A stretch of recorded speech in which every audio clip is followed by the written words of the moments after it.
All right, we're live. Vintage Classic Solutions. I'm your host, EJ Parker, in my vintage and antique store. I'm going to pack an item that sold overnight. So get ready for that. It's freezing out, but it's new. I hope you're nice and toasty warm wherever you are. We are about 2 miles south of Lake Erie in Ohio. So, gotta find some boxes. It's been a busy day so far.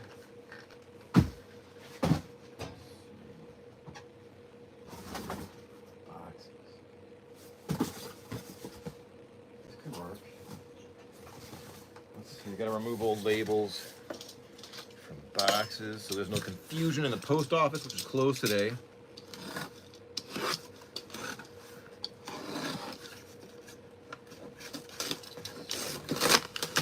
Just old labels coming off.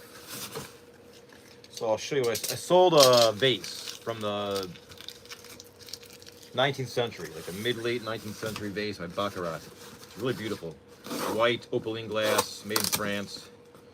So I gotta get that to my awesome customer. Alright, this box is great. It already has fragile stickers on it. How about that? Bam. Alright. What else did I find today? I'm a human McCoy magnet. McCoy pottery. Check it out. Made in Ohio. Found that today. Ice cold. Alright, so let me show you what's sold. I gotta get some packing material.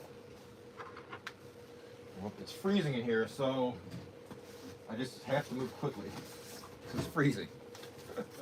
Gonna line this with some cardboard to make inner double layer, like a double box scenario from the inside. That works. Scrap paper. Let me show you what's sold. How about that? This ice cold beauty.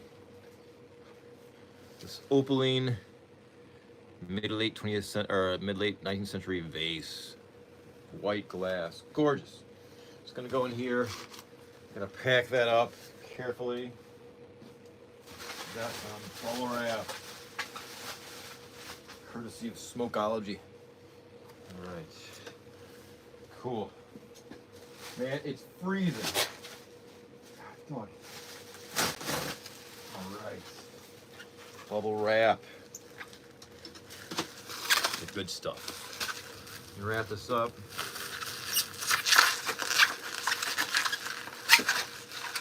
And then rubber bands are good for this because it's just easier for your buyer. And like taping can be sometimes a pain, and you could like risk damaging the object when you open it and the buyer opens it. So rubber band's cool. I might tape the ends with some masking tape. How about that? I'm your host, EJ Parker. We are live in my frozen antique vintage store. Hope you're doing great. It's been a busy day so far, and it's just kind of like getting started. This tape is not cooperating. It's kind of like frozen. This morning it was like 16 degrees out Fahrenheit, and now I think it's probably 25 degrees out Fahrenheit. So it's really warm now. It warmed up a lot. I'll take what I can get. 25 degrees Fahrenheit. All right. This tape is useless because it's frozen. I don't know. Gotta find something else. That tape? No. I might just use a little bit of box tape. Beggars can't be choosers at this point. The tape's frozen.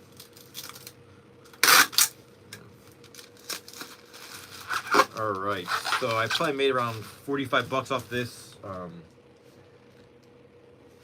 What else? This is gonna go in here now. I gotta reinforce the edges. This is precious glass. Thanks for tuning in. This is my midday what sold overnight. So usually I do this in the morning, but I do it too early. I get up too early.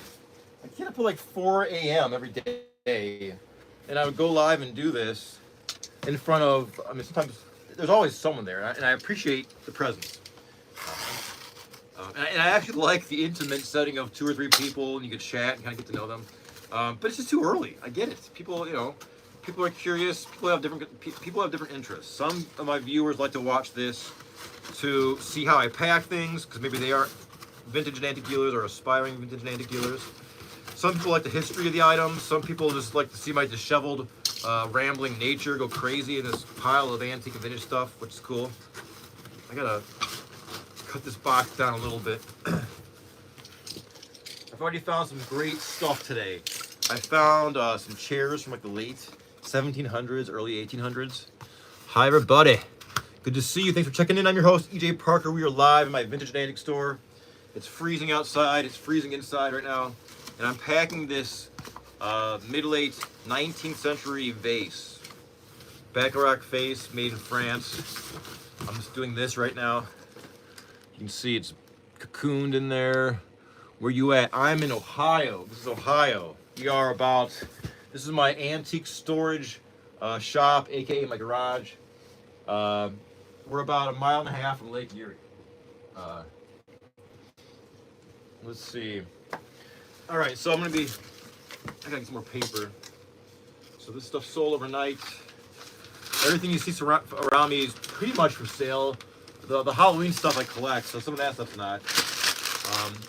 But what I'm doing is I'm getting things organized for my eBay store and my brick and mortar store, which is located in Mentor, Ohio, at Timeless Treasures. So I'm dispersing my antique and vintage items throughout the area and digitally. So I gotta kind of stay organized and keep finding amazing treasures to sell to my amazing customers.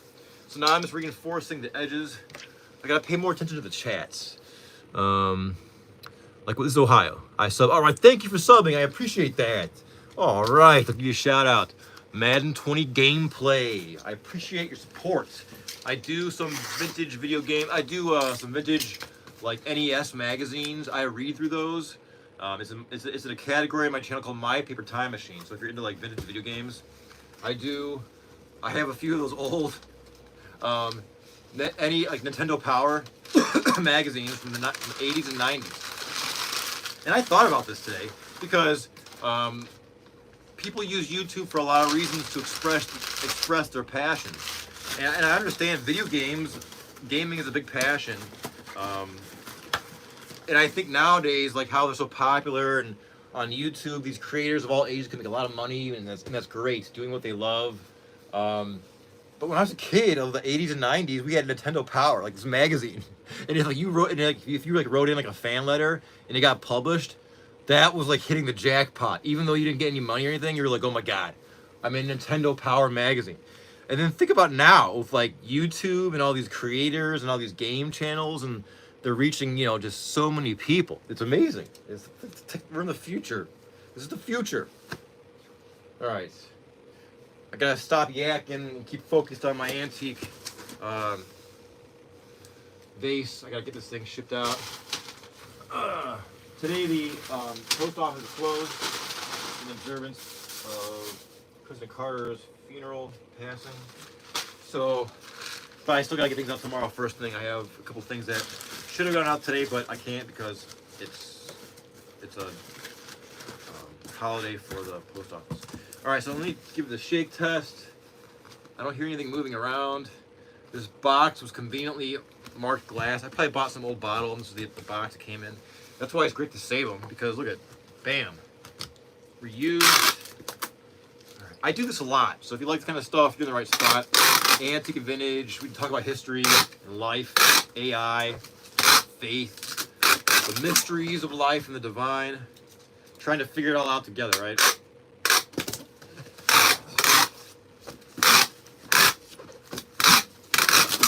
So this is pretty much cool. Like I get the label on it.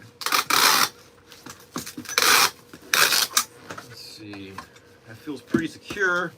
Where is this going? Let's see. My wonderful customer in Austin, Texas. It's a very important city. Austin, Texas. Very musical city. So thank you, Austin. Been there before. It's gorgeous. Stars at night are big and bright, deep in the heart of Texas. P.B. Herman was right, folks. All right, let's go. Oh, the scissors are frozen. Oh my God. It's like beyond frozen. I can't wait for spring. I'm enthused for the arrival of spring. How about that? Can I say that? All right. This label's going on, and then I'll do a little show and tell before I freeze to death. All right. So today I went to an antique mall, saw some friends, some thrift stores. I went to the antique store, Timeless Treasures in Mentor, Ohio. Come see us. I posted the hours, so if you are in Ohio, in the northern half of Ohio, and you want to see some awesome antiques, stop by and see us. Wow, this tape is barely holding on because it's so cold. All right. So this is good. I think this is good. Let me make sure.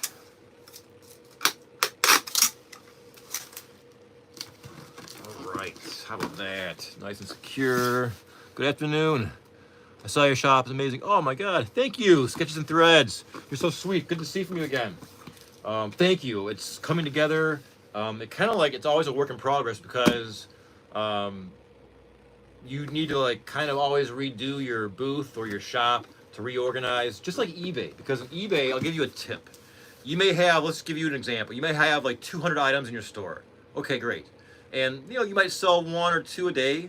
The tip is this. You want to, like if items aren't selling for more than, I don't know, 3 or 4 months or whatever, however long you decide, just end those listings and then just and then relist it. You might want to change a photo or two or like drop the price by, you know, $1 or $2. But I'm telling you, it gets results and you'll make sales. You'll make sales. Like for example, I had a vase, a really nice vase, like 3 years ago, and I think it was like a pink vase, and it was like $50, and it was worth it too. I forget who made it, and it didn't sell as fast as I thought. So I ended the listing, and I just took a new photo of it in a better position, and it sold like that. So it was like, oh my God. So it really goes to show you, you might have great stuff, and I'm sure you do, but sometimes it's just like these little things like relisting, or in a brick and mortar store, which I'm learning, go in every day and reorganize some stuff, move some things around, and that, you know, folks will just discover stuff if that was brand new, but in fact it's maybe been in your store the whole time. So that's just kind of like what I've been doing with eBay, and now I need to apply that to the brick and mortar store. So thanks for noticing. That's awesome. Yes, relisting and new photographs. Any gummy bears? Gummy bears? Is that a joke? No, I don't have any gummy bears. No gummy bears. No vintage gummy bears. I think about, like, remember like in Willy Wonka and the Chocolate Factory, that old one with Gene Wilder? Those giant gummy bears in the trees made of rubber? I would love to get some of those props. I've really preferred, I'm not a big movie guy at all, but I really preferred that original Charlie and the Chocolate Factory compared to the new one with Johnny Depp. It's not new anymore. I saw that one on a plane once, and I thought it was not good. The new, like the Johnny Depp one, it was like too bizarro. And certain things you don't need to remake. I mean, come on, Hollywood, fucking get it together. I mean, geez, you give enough money, like just go on vacation on some island and write something original. I mean, they're recycling all this stuff now, and just like Hollywood, it's just like lost in magic. I abandoned Hollywood probably like 25 years ago, and I never looked back. I mean, now I love YouTube because I can discover all of you and all these weird niches of thought and spirituality and antiques and art and music. Hollywood's lame, in my opinion. But what you gonna do? You can ignore it, right? All right, so I found this today. I am a human McCoy pottery magnet. I found this at an antique mall. I love McCoy pottery because it's gorgeous. It sells. This is probably the most collectible pottery line in the USA. One of the most. It says McCoy on the base, so that's what you want to look for. MCCOY, made in the USA, proudly. These were made in a town called Roseville, Ohio, which is probably a couple hours that way behind me. Ohio's a good place if you love antiques, because why? Everything was made here like 150 years ago.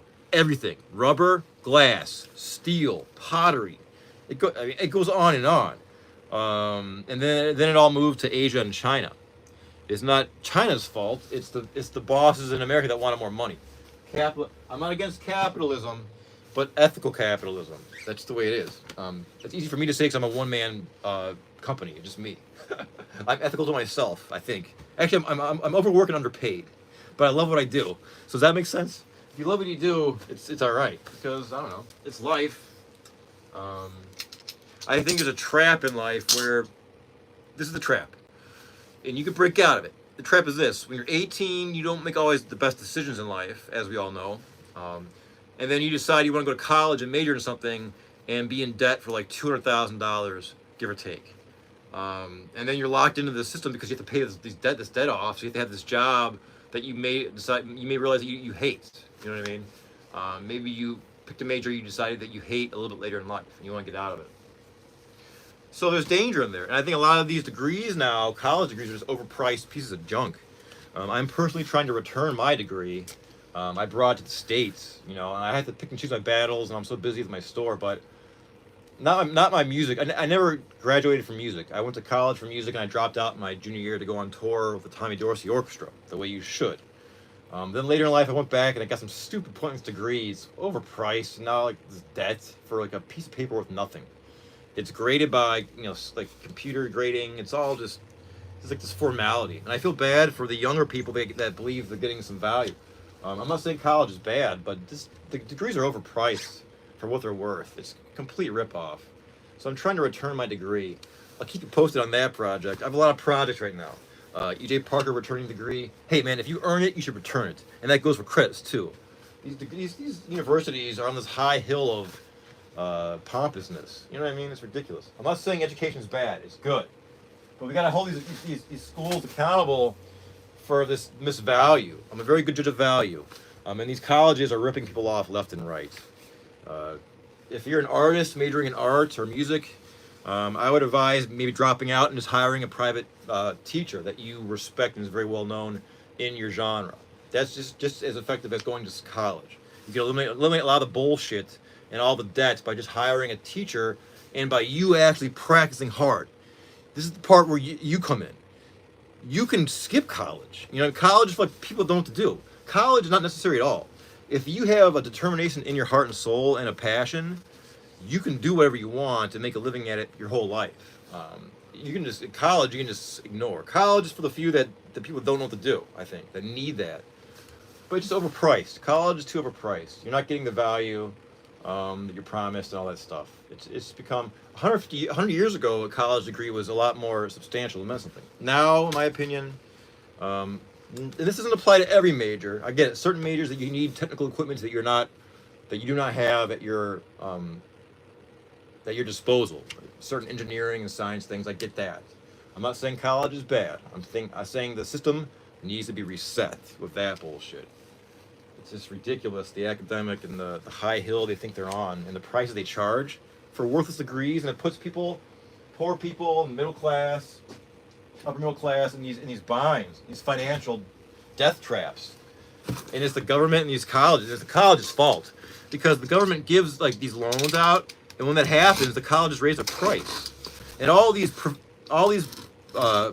like the presidents of colleges, we all know it's a revolving joke job. They come, they stay for 3 years, they make like $1 million a year, then they leave. It's all a joke. I mean, you gotta wake up. So I'm trying to return my degree, get my money back. I'll let you know how that goes. All right, so keep your eyes open for McCoy pottery. I'm wondering how easy it is to find in your states. In Ohio, I find almost 3 pieces a week. This is a black one, probably dating from around early, probably like the 40s, 50s maybe. McCoy pottery has a lot of information online, so you can delve into it. And some of the pottery by McCoy is unmarked, so that's always a fun challenge. But don't worry, if it's unmarked, collectors will still buy it because they know. What else did I find? I found this. This is a gorgeous icon of Theotokos, or the Panagia, which is Orthodox Christian terminology for the Virgin Mary, holding the Christ child. This angel is holding the spear and the vinegar-soaked sponge on a reed, and this one's holding the Orthodox cross. This one's gorgeous. It's got an old frame. You can tell by the felt in the back.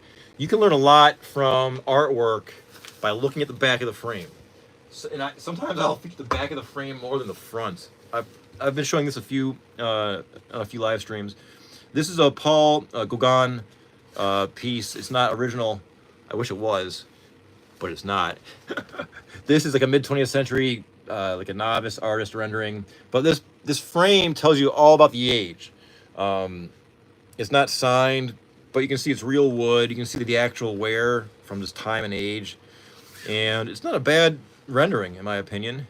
Paul Gauguin was a French post-impressionistic painter that tried to break free from the confines of impressionism, and he used more symbolism, which I love, and also more two-dimensional shapes to really highlight the human form. I'm sure you've seen this before. It's probably somewhere in your subconscious. This one I need to do. I kind of like it. I'm kind of phasing into my art obsession phase now, so I'm gonna absorb this and study it and then sell it.